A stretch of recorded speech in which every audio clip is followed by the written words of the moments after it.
Hi, Rigsters here, back with another episode. This time we're going to attempt a overhead brake. It's not going to be the smoothest thing in the world. We're in active pause right now, but we're going to give it a shot. So let's get started. So I'm going to unpause the instant action mission landing. That's how I'm doing this. Put the throttles to idle. So overhead brake, long story short, is you basically do a circular pattern to slow down, and you follow this little bit of procedures. So one of the things you want to note here is when you pull out the speed brake, SPD brake aft, you hold that button down and you get the speed brake out like that. You can also indicate it right here by the dots. When you press speed brake forward, it will go into closed. So that's what it kind of, how you can tell if it's forward or closed. On the HUD here, the little 1.0 indicator above your speed is your G meters.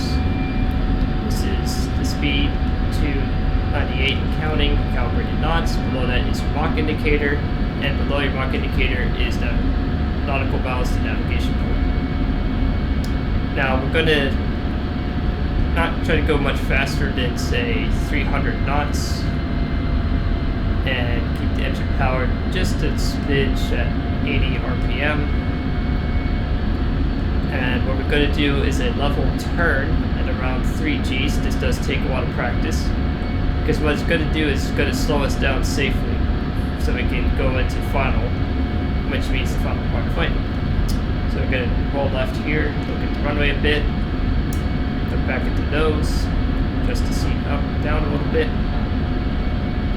We're moving up and pull the nose to do a 3G turn, or it's best if a 3G turn I can do.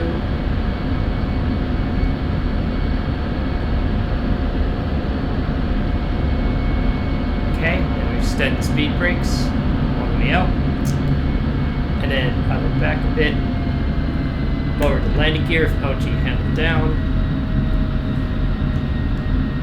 Sure, it slows down a bit. We're going to have to reduce our altitude quite a bit.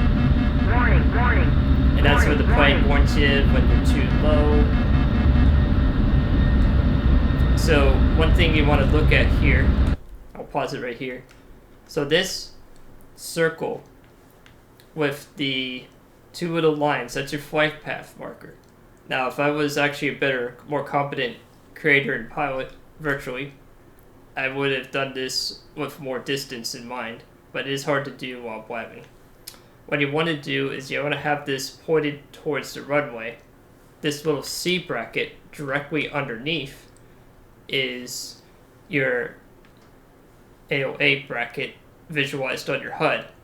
What you want to also look at is this little gauge guy right here. If he's in this circle, the green circle, or amber circle, depending on the plane, that means you're on speed. The speed you're actually going in calibrated knots does not indicate your actual speed for landing optimally. That's why you rely on angle of attack and not directly your speed. Now generally, I can give you a rough speed number of around 150 to 170 knots is what I usually see the airspeed being at for landing. You also are having, if I press F2 here, you also see the speed brakes are out. The landing gear is down. So what you want to make sure is you have your speed brakes out for this plane, because it gains speed so well even with the landing gear down. It's ridiculous. And also, as you note, the flaps automatically come down when you lower your landing gear. So you want to make sure you lower your landing gear around 255 or 250 knots, so you can increase your drag so you slow down. So this may not be an ideal landing, so I might have to go around. So let's see. Find out here. So I'll pause the mission.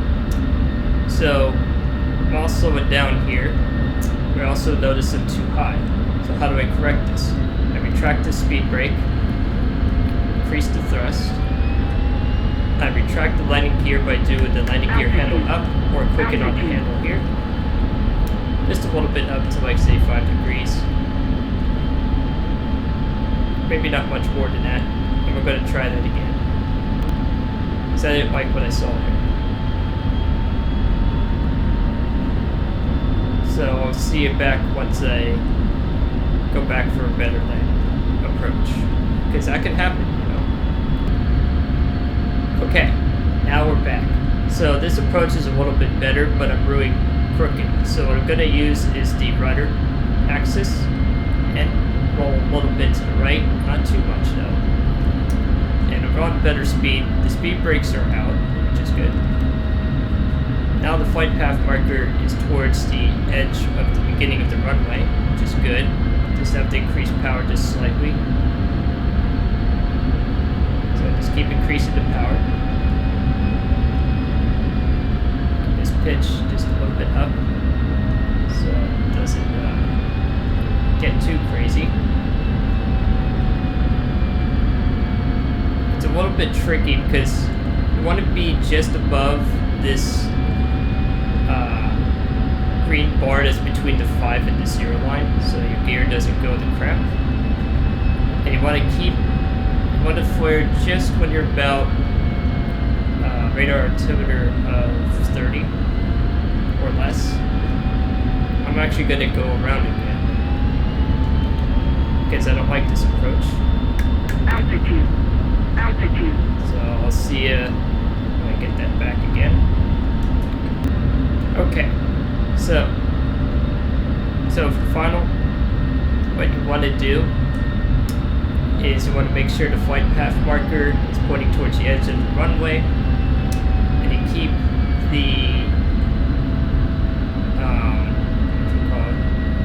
the flight path marker just in between the C and all that. I am using a little bit of trim.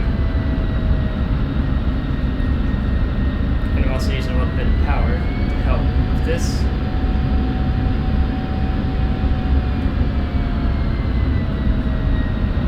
Now it is very easy to pre-flare a little bit, a little too early. But sometimes that can happen. This plane is really light, so it's much more responsive, which makes it a little harder, ironically. But I still keep adding a little more power. Don't collapse the gear. Move it to idle, gently flare it like that, just above the 10. That little foresight cross, that's how you can tell. And you just keep pinching back just a little bit, not too much, not too little. Just like that. And then gently let the wheels settle down. Turn on nose wheel steering, hit the brakes, hit the aft button again once all 3 wheels are down. Because once you're down on the ground, you can have it really extended out, and you can pull back on the stick to make sure you're below like 50 knots so you don't start climbing, which is not very often, but it's just a safety guard. And there you go, look at that. We're now landed. So that's basically a very rudimentary, not strict by the books, following every single line paragraph by paragraph landing, but that's kind of how I land the F-16.